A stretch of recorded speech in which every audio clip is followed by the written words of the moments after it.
ভারতের আহমেদাবাদে লন্ডনগামী বিমান বিধ্বস্ত 242 আরোহীর মাঝে অলৌকিকভাবে বেঁচে গেলেন একজন, বিশ্ব নেতাদের শোক। ব্রিটেনের রাজা তৃতীয় চার্লসের সঙ্গে প্রধান উপদেষ্টা ডক্টর ইউনূসের সাক্ষাৎ, গ্রহণ করবেন King's Charles harmony award. Doctor Yunus Tarique Rahman বৈঠককাল নির্বাচনের সময় নিয়েই হবে মূল আলোচনা, লন্ডনের দিকে তাকিয়ে পুরো দেশ। বৈরী আবহাওয়া, রোজা সহ নানা কারণে এপ্রিলে নির্বাচন চ্যালেঞ্জিং বলছে বিভিন্ন দল, সমঝোতা না হলে অস্থিরতার শঙ্কা। করোনা মোকাবেলায় প্রস্তুত স্বাস্থ্য অধিদপ্তর, বিভিন্ন হাসপাতালে যাচ্ছে নমুনা পরীক্ষার কিট, মাস্ক ব্যবহারে উদাসীন মানুষ। ঈদ ছুটি কাটিয়ে রাজধানীতে ফিরছে কর্মজীবী মানুষ, রেল, সড়ক ও নৌপথে বেড়েছে চাপ, বিনোদন কেন্দ্রে উপচে পড়া ভিড়। এবং আগামী 1 বছরের জন্য টাইগারদের ওয়ানডে অধিনায়ক মেহেদী মিরাজ, 3 ফরম্যাটে 3 অধিনায়ক নীতি বাস্তবায়ন বিসিবির। দর্শক, আমন্ত্রণ সংবাদরাতে, শুনছিলেন শিরোনামগুলো, সঙ্গে থাকছে আমি তানজিয়া জুথি। 242 আরোহী নিয়ে ভারতের আহমেদাবাদে বিধ্বস্ত বিমানের বেশিরভাগ আরোহী নিহত, তবে এ যাত্রায় অলৌকিকভাবে বেঁচে গেছেন একজন, এমন দাবি পুলিশের। এ ঘটনায় শোক নেমেছে ভারত জুড়ে। একে মর্মান্তিক দুর্ঘটনা আখ্যা দিয়ে শোক জানিয়েছেন মোদি, মমতা সহ প্রধান উপদেষ্টা ডক্টর ইউনূস, ব্রিটিশ প্রধানমন্ত্রী কিয়ার স্টারমার সহ বিশ্ব নেতারা। লুথর কবিরের রিপোর্ট। গুজরাটের আহমেদাবাদ বিমানবন্দর থেকে 242 আরোহী নিয়ে লন্ডনের উদ্দেশ্যে উড়াল দেয় এয়ার ইন্ডিয়ার যাত্রীবাহী বিমান। উড়ার 5 মিনিটের মাথায় বিমানবন্দরের পাশেই এভাবে হঠাৎ আছড়ে পড়ে বিকট বিস্ফোরণে ধরে যায় আগুন।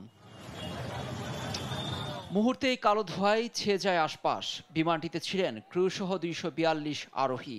ঘটনাস্থলে দমকল বাহিনীর পাশাপাশি উদ্ধার কাজে যোগ দেয় স্থানীয়রাও। মেডিকেল ছাত্রাবাসে বিমানটি পড়ে আছে দুমড়ে মুচড়ে, প্রিয়জনের খোঁজে ঘটনাস্থলে স্বজনরা।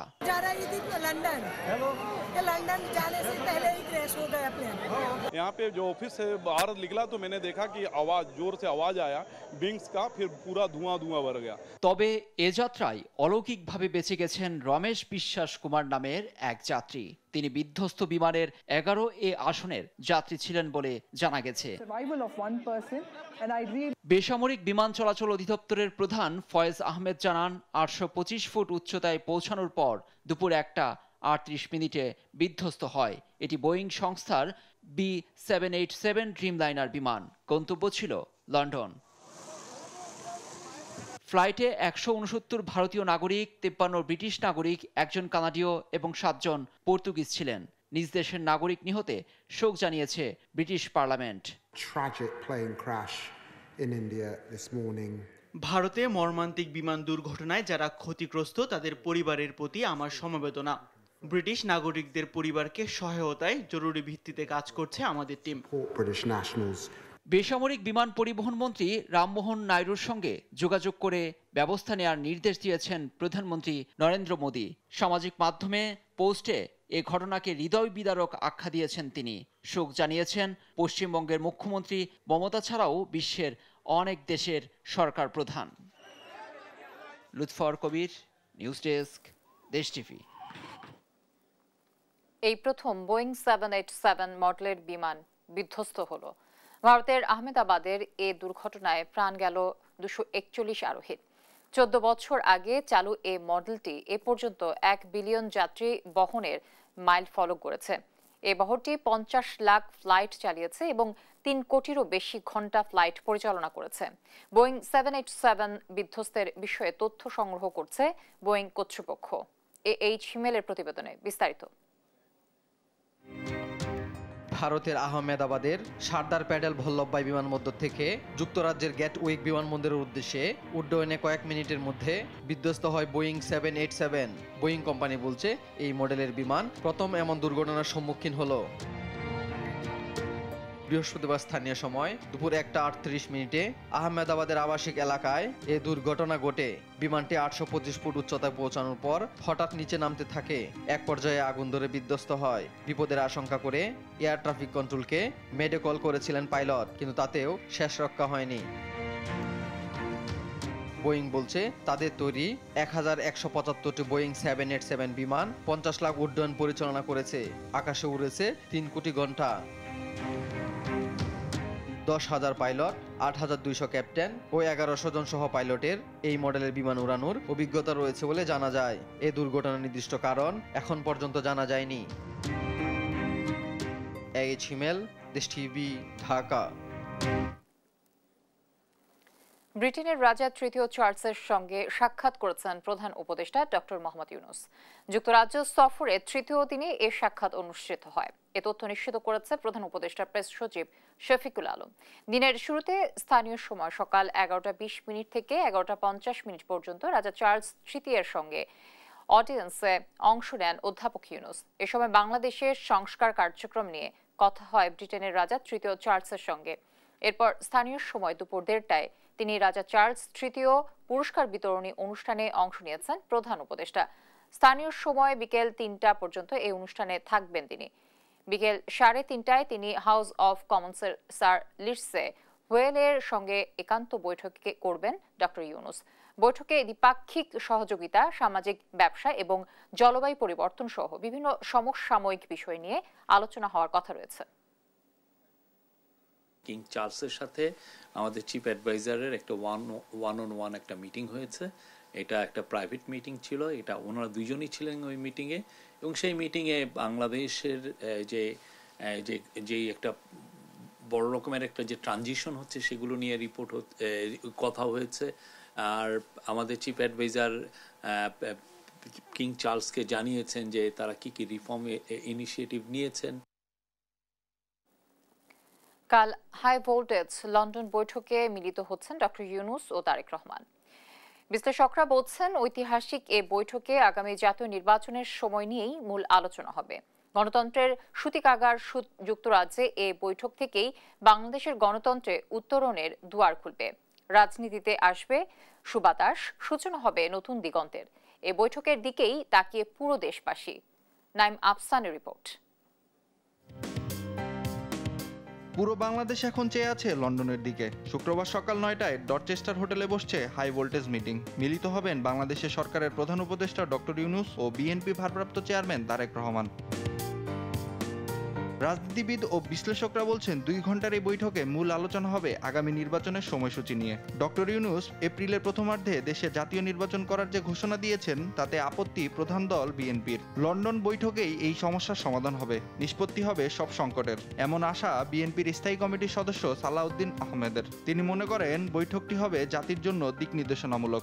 আমি বিশ্বাস করি মাননীয় প্রধান উপদেষ্টার সাথে আমাদের নেতা জনাব তারেক রহমানের বৈঠকটি একটি দিক নির্দেশনামূলক এবং জাতির টার্নিং পয়েন্ট হিসেবে বিবেচিত হবে। কারণ এই বৈঠকেই অনেক কিছুই দুইজনের মধ্যে আলাপ আলোচনার মধ্য দিয়ে জাতীয় ইস্যুগুলো নিষ্পত্তি করা সম্ভব হবে। সরকারের পক্ষ থেকে আয়োজন করা লন্ডন বৈঠক ফলপ্রসূ হবে বলে আশা করছেন দুই পক্ষই। এই বৈঠকেই বিএনপির সঙ্গে সরকারের সব মতপার্থক্য ও দূরত্ব কেটে যাবে বলে আশায় বুক বেঁধেছেন দেশের মানুষ। বিএনপির নেতা আমির খসরু লন্ডনে গেছেন। জানা গেছে বৈঠকের ব্যাপারে তিনি তারেক রহমানকে সহযোগিতা করবেন, তবে ডক্টর ইউনূস তারেক রহমানের বৈঠকে থাকবেন না তিনি। মূল বৈঠকটি হবে 1-to-1। রাজনৈতিক বিশ্লেষকরা বলছেন বৈঠক ঘিরে দুই পক্ষেই ছাড় দেওয়ার মানসিকতা ফুটে উঠেছে, আর তাহলে সব টানাপড়ন দূর হবে, কেটে যাবে আস্থার সংকট। লন্ডন বৈঠকেই খুলে যেতে পারে জাতীয় ঐক্যের দরজা। 4 দিনের রাষ্ট্রীয় সফরে লন্ডনে ব্যস্ত সময় কাটাচ্ছেন প্রধান উপদেষ্টা ডক্টর ইউনূস। হাই ভোল্টেজ বৈঠকটি হবে যে হোটেলে, সেই ডরচেস্টার হোটেলেই উঠেছেন ডক্টর ইউনূস। নাইম আফসান, দেশ টিভি, ঢাকা। প্রধান উপদেষ্টা ডক্টর মোহাম্মদ ইউনূসের সঙ্গে বিএনপি ভারপ্রাপ্ত চেয়ারম্যান তারেক রহমানের বৈঠক নিয়ে যারা অপপ্রচার চালাচ্ছে তা এক ধরনের বাতুলতা বলে মন্তব্য করেছেন দলটির সিনিয়র যুগ্ম মহাসচিব রুহুল কবির রিজভী। সকালে বিএনপির কেন্দ্রীয় কার্যালয়ে সাংবাদিকদের সঙ্গে আলাপকালে তিনি একথা বলেন। তার আশা, এই বৈঠক আগামী নির্বাচন, সংস্কার ও গণতন্ত্রকে সামনের দিকে এগিয়ে নিতে গুরুত্বপূর্ণ ভূমিকা পালন করবে। এতে জনগণের প্রত্যাশা পূরণ হবে উল্লেখ করে দলের পক্ষ থেকে বৈঠকের সাফল্য কামনা করেন। এ সময় উন্নয়নের নামে আওয়ামী লীগ নেতাদের লুটপাট করা অর্থ বিদেশে পাচারের বিষয়টি আড়াল করতে নানা ষড়যন্ত্র হচ্ছে বলে অভিযোগও করেন রিজভী।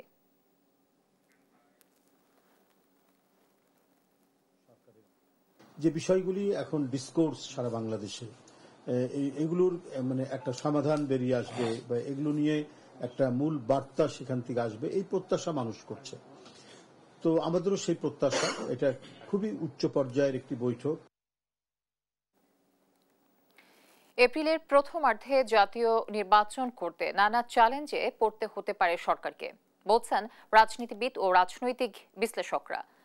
তারা বলছেন, ওই সময়ে বৈরী আবহাওয়া, রোজা ও এইচএসসি পরীক্ষার মতো প্রতিবন্ধকতার মুখে পড়বে নির্বাচনী প্রচারণা। শুক্রবার প্রধান উপদেষ্টার সঙ্গে তারেক রহমানের লন্ডন বৈঠকে নির্বাচনের সময় নিয়ে সমঝোতা না হলে এ নিয়ে দেশে অস্থিরতা বাড়বে বলেই মনে করছেন তারা। নিয়াজ মোর্শেদের রিপোর্ট। ঐকমত্যে পৌঁছার একান্ত প্রয়াস।